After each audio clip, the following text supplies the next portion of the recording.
For this class, you'll need Adobe After Effects, Adobe Media Encoder to export. You can download the character artwork on the Project and Resources page.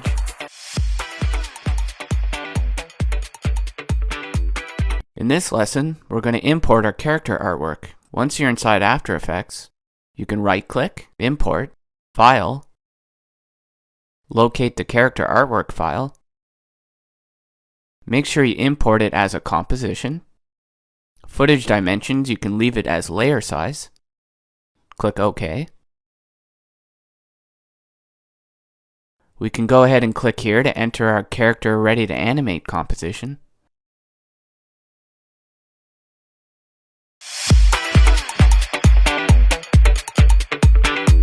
In this lesson, we're going to parent our layers together. First thing we're going to do is duplicate our character animation composition. Press Ctrl D to duplicate. We're going to rename it. Press Enter to rename a layer. We can rename it Character Artwork. This is so we have an extra composition with our character artwork just in case we ever need it. So now let's select Eyebrows, press the Shift key, go all the way down to Nose, and we're going to connect all these layers to the head. We can use the Pick Whip, or you could use the drop-down menu, it does the same thing. Now select the ears and the hair back. We're also going to connect these to the head. We'll select our head, connect it to the neck, and our neck layer, we'll connect it to the body layer. And now for the second part of this lesson, we're going to need to change our anchor points. Let's go up here and we'll select our anchor point tool. Make sure snapping is enabled. This will make it much easier for us. So eyebrows, eyes, mouth, hair front, and nose all seem to be good. For our head, we're going to have to change our anchor point. I'm going to zoom in a little bit, select our anchor point. We'll slide her down to the bottom of the head. And remember, since snapping is enabled, it should snap right to the bottom of her head. The body anchor point looks to be in a good spot. For the neck, we're going to have to change its location. Again, select our anchor point tool. Drag it down. There we go. Ears are good. Now let's select our hair back. Get our anchor point tool again. We'll drag our anchor point to the top of her head.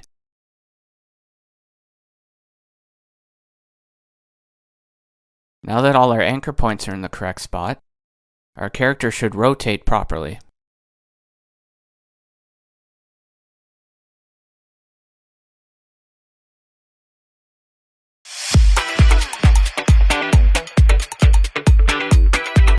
We want our character to spring onto the screen and then rotate back and forth before finally resting into the middle of the screen. This is what we call overshoot. Select the body layer, press P to bring up the position. Holding the Shift key, press R to also bring up the rotation. Right-click on the position, go to Separate Dimensions, because we're only going to be animating the X position.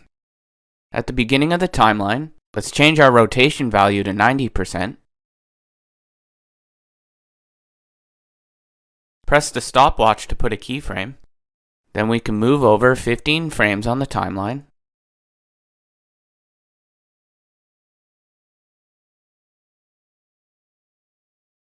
We'll change our rotation value to a negative number.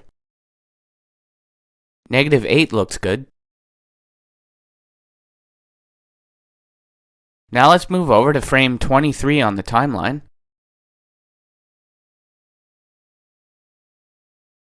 We'll change our rotation value to a positive number.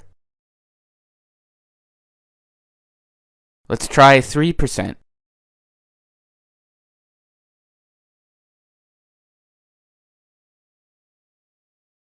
Now let's move to frame 28 on the timeline, and we can change our rotation value back to 0.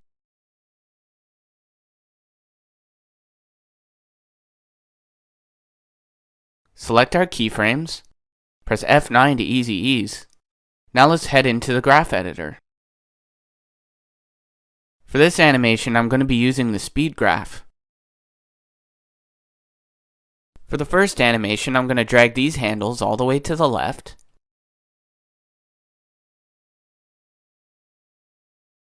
And for the second two animations, I'm going to drag the handles into the middle.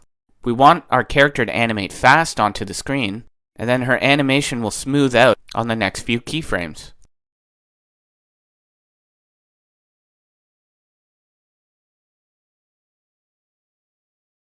There we go, now our animation is a lot smoother. Now let's animate the position.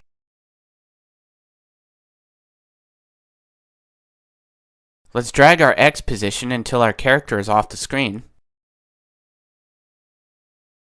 I'm going to type in a value of 1400.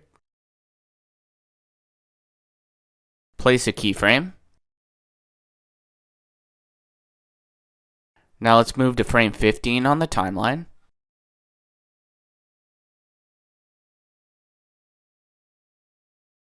Now let's drag our character onto the screen.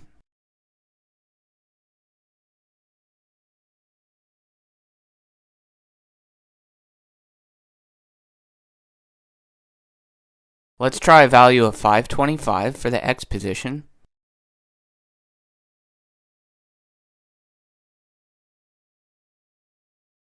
Now let's move to frame 23 on the timeline. Move our character back to around 555.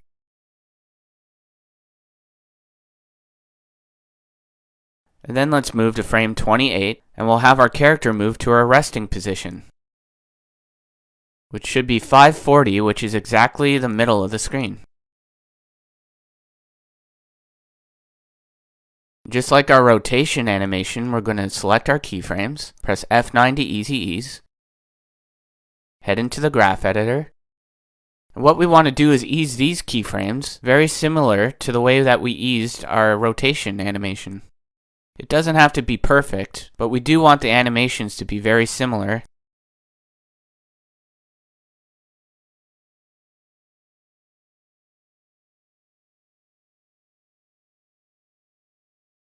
Now let's preview what that looks like. There, much better.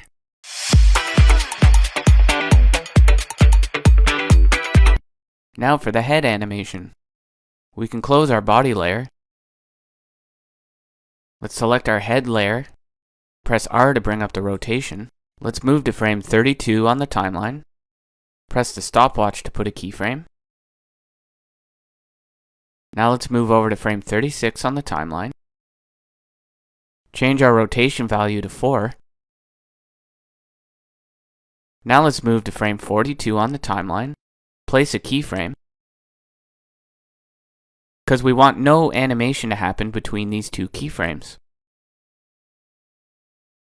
Now let's move to frame 46 on the timeline. We'll change the rotation value to -4. Now we'll head to all the way to frame 64 on the timeline. Press the Place Keyframe button, again because we don't want any animation to happen between these two moments in time. Then we can move over to frame 69 on the timeline, and we'll change our rotation value back to 0. So this is what we have so far. But it still doesn't look quite right. We're going to select our keyframes, press F9 to easy ease, and we'll head into the graph editor.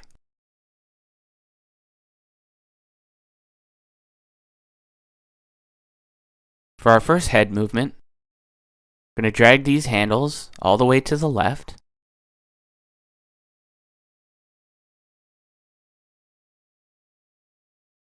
I'm going to do the same thing for the second movement. And the same thing for the third movement. So right now your graph editor should look like this.